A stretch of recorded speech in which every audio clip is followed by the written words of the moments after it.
حیض اس خون کو کہتے ہیں جو خواتین کو ہر ماہ مقررہ اوقات میں کسی سبب کے بغیر از خود آتا ہے، یعنی ایک فطری طریقہ ہے۔ نفاس وہ خون ہے جو عورت کے رحم سے بچے کی ولادت کے وقت اور اس کے بعد کم و بیش 40 روز تک خارج ہوتا ہے۔ یاد رہے کہ شریعت میں حیض اور نفاس کے احکام ایک جیسے ہیں۔ حیض کے دنوں کی تعداد مقرر نہیں، کسی ماہ کم کسی ماہ زیادہ دن ہو سکتے ہیں۔ اسی طرح مختلف لوگوں کی عادت مختلف ہو سکتی ہے۔ حضرت عائشہ رضی اللہ تعالی عنہا سے روایت ہے کہ نبی اکرم صلی اللہ علیہ وسلم نے فرمایا، جب حیض آئے تو نماز چھوڑ دو، اور جب ختم ہو جائے تو غسل کر لو اور نماز پڑھو۔ اسے نسائی نے روایت کیا ہے۔ حالت حیض میں عورت کا جسم اور کپڑے دونوں پاک ہوتے ہیں، یعنی جسم، اس میں کوئی بظاہر ناپاکی نہیں ہوتی۔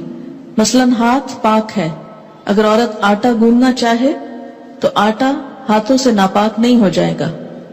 اگر پانی پیے تو اس کا بچا ہوا پانی ناپاک نہیں ہوگا۔ اگر کسی چیز کو چھو لے تو وہ چیز ناپاک نہیں ہوگی۔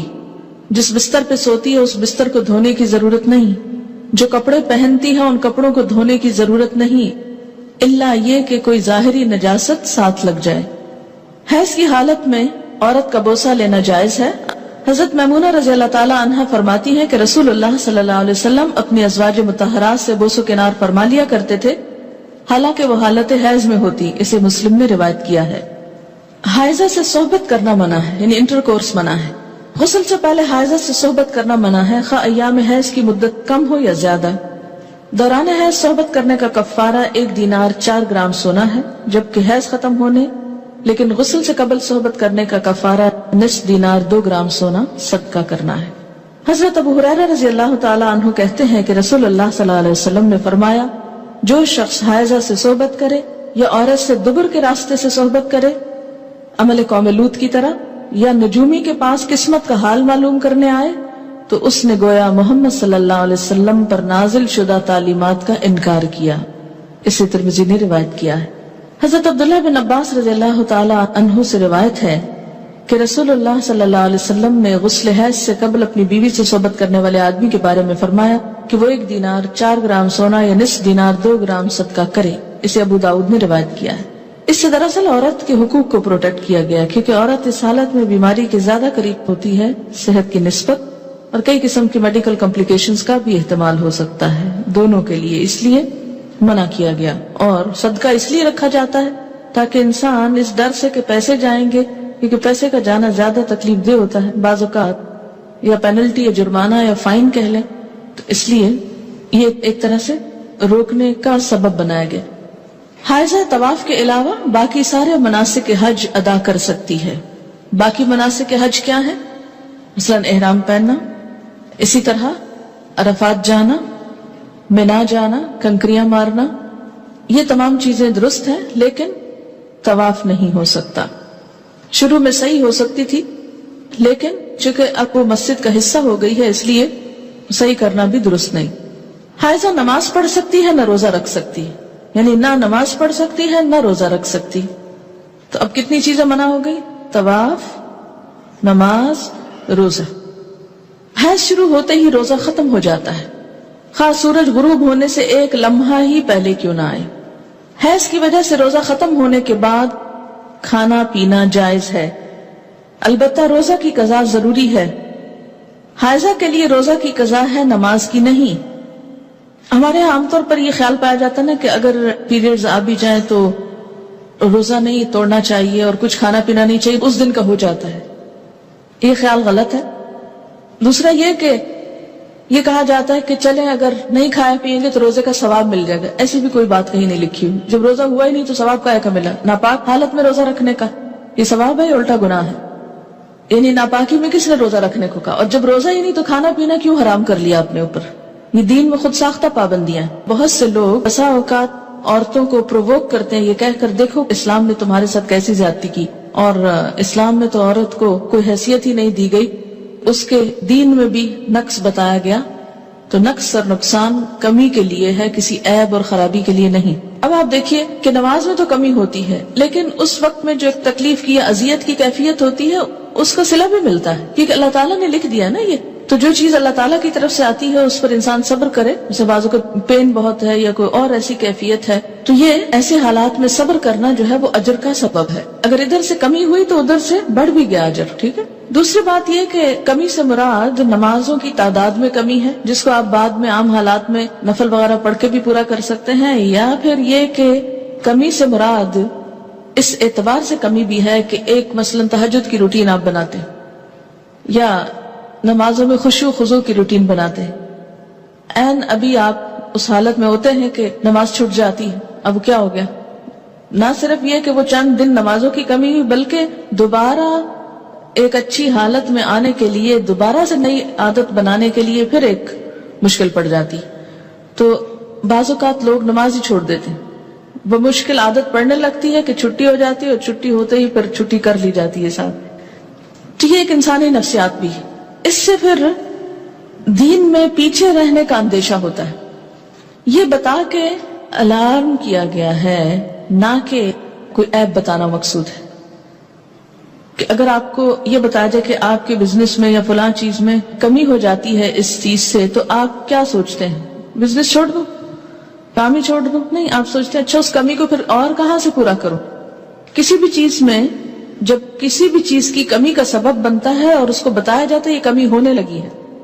مثلا اگر کسی کو بتایا جائے کہ مارکیٹ میں فلاں پروڈکٹ نہیں آ رہی ہے جس کی وجہ سے فلاں کی سیل پر اثر پڑ جائے گا اور ایک دم کمی ہوگی، بزنس ڈاؤن ہوگا، تو انسان مایوس ہو کے بیٹھ نہیں جاتا، بلکہ کچھ اور سٹرگل شروع کرتا ہے کہ کسی اور طریقے سے کمی پوری کی جائے. تو یہاں بھی جب یہ بتایا گیا کہ من نقصان دین ہے، تو اس کا مطلب یہ ہے کہ اس کمی کو کسی اور طریقے سے پورا کیا جائے. یہ ایک خیرخواہی بھی ہو سکتی ہے. اگر کوئی عورت رمضان میں فجر کی اذان سے پہلے حیض سے پاک ہو جائے اور غسل کا وقت نہ ہو تو پہلے روزہ رکھ کر بعد میں غسل کر سکتی. لیکن اگر اذان کے بعد پاکی ہوئی ہے، یعنی بعد میں بھی سپاٹ لگا ہے، اور سورج نکلنے کے بعد آپ پاک ہو رہے ہیں اور نہا رہے ہیں اور روزہ آپ صبح سے رکھ چکے ہیں، تو وہ روزہ نہیں ہوتا. کپڑے پر حیض کے خون کا داغ لگ جائے تو اتنی جگہ دھو کر اسی کپڑے پر نماز ادا کی جا سکتی. حائضہ کے لیے مسجد میں ٹھہرنا جائز نہیں، البتہ گزر سکتی. حالت حیض میں جائے نماز کو ہاتھ لگانا، جائے نماز پر بیٹھنا، ذکر کرنا اور تسبیح اور تحلیل نیز دعا وغیرہ کرنا جائز ہے. یہ بعض اوقات لوگ تسبیح نہیں اٹھاتے یا جائے نماز نہیں اٹھاتے، تو یہ بات درست نہیں. حضرت ام عطیہ رضی اللہ تعالی عنہا سے روایت ہے کہ رسول اللہ صلی اللہ علیہ وسلم نے حکم دیا کہ دونوں عیدوں کے دن ہم حیض والی اور پردہ نشین یعنی تمام عورتوں کو عیدگاہ لائیں تاکہ وہ مسلمانوں کے ساتھ نماز اور دعا میں شرکت کریں. البتہ حیض والی عورتیں نماز نہ پڑھیں. اسے بخاری اور مسلم نے روایت کیا ہے. عید کے موقع پر نماز کے لیے سب کو نکلنے کا حکم دیا گیا، جس میں حیض والی اور پردہ نشین عورتوں کو بھی کہا گیا کہ نکلیں. جو کبھی نہیں نکلتی وہ بھی نکلیں تاکہ مسلمانوں کے ساتھ نماز اور دعا میں شرکت کریں. البتہ حیض والی عورتیں نماز نہ پڑھیں.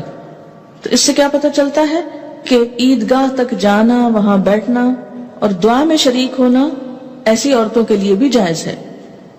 حیض کا خون نہ لگے تو حائضہ کے کپڑے پاک رہتے ہیں جنہیں دھوئے بغیر نماز پڑھی جا سکتی. حائضہ کا دوپٹہ یا چادر اوڑھ کر دوسری عورت نماز پڑھ سکتی. حیض سے پاکیزگی حاصل کرنے کے بعد اگر خاکی یعنی براؤن یا زرد یعنی یلوش پانی خارج ہو تو دوبارہ غسل کرنے کی ضرورت نہیں. حیض سے پاکیزگی حاصل کرنے کے لیے بے جا عجلت اور بے جا تاخیر دونوں سے کام نہیں لینا چاہیے. بے جا عجلت کا کیا مطلب ہے کہ انڈیو جلدی، یعنی ہے کب پاک ہوں گی، کہیں نماز نہ چلی جائے، کہیں روزہ نہ چلا جائے. اچھا نہا لی، پھر دیکھا کہ ابھی تو نہیں پاک ہوئے، پھر نماز چھوڑ دی، پھر روزہ توڑ دیا، پھر نہا لیا. تو یہ کھیل نہیں بنانا چاہیے اس کو. اسی طرح بے جا تاخیر کے پاک بھی ہو چکے ہیں لیکن نہائی نہیں رہے، محض سستی کے مارے کہ اچھا ایک دو نمازیں اور چھوڑ لیں، آرام کر لیں، تو ایسا نہیں کرنا چاہیے. غسل حیض میں تاخیر ہونے پر قضا نمازیں ادا کرنا چاہیے. یعنی اگر کسی وجہ سے پانی ختم ہے، پانی نہیں ہے، یا کئی سفر کی حالت میں ہے کہ ٹائم پہ نہیں پہنچے آپ کہ نہا سکیں، یا کوئی وجہ بن گئی، انہیں جان بوجھ کے نہیں ہو گیا ایسے، تو پھر کیا ہے، جب نہا چکے تو پچھلی نماز لوٹائیں. مستحاضہ حسب عادت ایام حیض کے بعد غسل کر کے نماز پڑھیں. مستحاضہ کون ہوتی؟ حیض کے علاوہ جو بلیڈنگ ہوتی ہے بیماری کے طور پر، وہ استحاضہ کہلاتی ہے. یعنی سارا مہینہ سپاٹنگ ہوتی رہتی ہے، تو اس میں کیا ہے کہ جو حیض کے ایام ہیں جن میں بلیڈنگ فرق ہو جاتی ہے، مثلا تھکنس ہے یا اس کی اور علامات معلوم ہوتی ہیں، یا اس بیماری کے شروع ہونے سے پہلے ایام حیض کی جو ڈیٹس تھی یا جو عادت تھی اس کے مطابق نہا لے اور باقی دنوں میں نماز پڑھتی رہے خواہ سپاٹنگ ہوتی ہے۔ حضرت عبداللہ بن عباس فرماتے ہیں کہ مستحاضہ غسل کر کے نماز پڑھے خواہ ان کی ایک گھڑی باقی ہو، مثلا سورج غروب ہونے میں 5 منٹ ہے اور اب وہ نہا کر نکلی تو پڑھے اثر۔ جب عورت نماز ادا کر چکے تو پھر شوہر اپنی بیوی سے صحبت کر سکتا ہے کیونکہ نماز افضل ہے، اسے بخاری نے روایت کیا ہے۔ حائضہ پاکیزگی کی حالت میں جس نماز کے اول یا آخر وقت میں سے ایک مکمل رکعت ادا کرنے کا وقت پالے اس وقت کی قضا نماز اسے ادا کرنی چاہیے۔ مثلا ظہر کی اذان ہو چکی، آدھا گھنٹہ گزر گیا، آپ نماز پڑھنے جا رہے تھے، پتہ چلا پیریڈز ہو گئے، اب نماز تو نہیں پڑھ سکتے، لیکن چونکہ وقت نماز کا داخل ہو چکا تھا اس لیے یہ نماز آپ کی ذمہ ہو گئی۔ اب جب آپ پاک ہوں گے تو یہ نماز دہرائیں گے۔ اور اسی طرح اگر عصر کا وقت مثلا ختم ہونے سے آدھا گھنٹہ پہلے پاکی حاصل کی، اب نہانے میں 20 منٹ لگ گئے، 10 منٹ باقی ہیں اور جتنی دیر میں مصلی بچھایا مغرب کی نماز ہو گئی۔ بعض اوقات ایسا نا سردی ہوتی ہے، دروازے بند کرتے جائے نماز بچھاتے کرتے ٹائم ہو جاتا ہے، اتنے میں اذان ہوگی، اب مغرب پڑھ کے کیا کرے؟ عصر قضا پڑھے۔ حائضہ کو مسلسل قرآن پاک کی تلاوت کرنا منع ہے، البتہ ایک آیت توڑ کر پڑھ سکتی ہے، یعنی بیچ میں سانس لے سکتی ہے، اور یہ حدیث نہیں ہے، بہرحال ابراہیم نخعی کا قول ہے۔ حضرت ابراہیم نخعی کہتے ہیں کہ حائضہ قرآن مجید کی ایک آیت پڑھ لے تو کوئی حرج نہیں، اسے بخاری نے روایت کیا ہے۔ یعنی اس معاملے میں علماء اور فقہاء کے درمیان اختلاف ہے، بعض کہتے ہیں کہ آیت میں سانس لے لے بیچ میں، کٹھی نہ پڑھے، اور بعض یہ کہتے ہیں کہ